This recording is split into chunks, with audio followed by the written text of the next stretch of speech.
Hey WhatsApp guys, welcome back to my new video. আজকের এই ভিডিওতে আমরা কথা বলবো নেইমার এবং বেনজিমাকে নিয়ে। তো অনেকের মধ্যে আমাদের এই ডিএলএস গেমে নেইমার এবং বেনজিমা রয়েছে, আবার অনেকের মধ্যে ডিএলএস গেমে নেইমার এবং বেনজিমা নেই। তো আজকেই আমি এই টপিকটি তোমাদেরকে ক্লিয়ার করে দিব। তো বর্তমানে 2024 সালে ডিএলএস গেমে কিন্তু নেইমার এবং বেনজিমার যে কার্ডটি আছে এটি রিমুভ করা হয়েছে। হ্যাঁ, তোমরা এটা ঠিকই শুনেছো। তাই নতুন করে যারা নেইমার এবং বেনজিমাকে কিনতে চাও, মানে যাদের টিমে নেইমার এবং বেনজিমা নেই, তারা আসলে কিনতে পারবে না। কারণ হচ্ছে ডিএলএস গেমে নেইমার এবং বেনজিমা যে কার্ডটি আছে ওইটি নেই।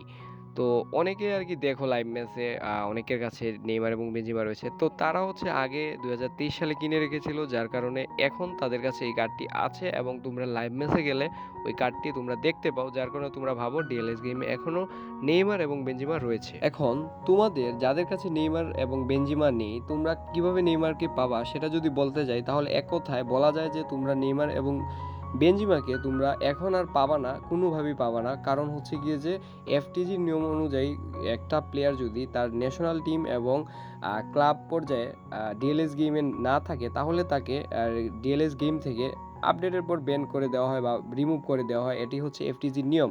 আর অনেকে দেখবা বলে যে এফটিজিকে মেল করার জন্য, যে এফটিজিকে মেল করলে আমাদের সেই প্লেয়ারগুলোকে ব্যাক করে দিবে যারা গেম থেকে রিমুভ হয়ে গেছে, যেমন বেনজিমা নেইমারের কথা বলছি আর কি। তো এটা কখনোই সম্ভব নয়। এফটিজির নিয়ম অনুসারে একটা প্লেয়ার ন্যাশনাল টিম পর্যায়ে অথবা ক্লাব পর্যায়ে থাকতে হবে। যদি ডিএলএস গেমে ব্রাজিল টিমটি থাকতো তাহলে আমরা নেইমার জুনিয়রকে পেতাম।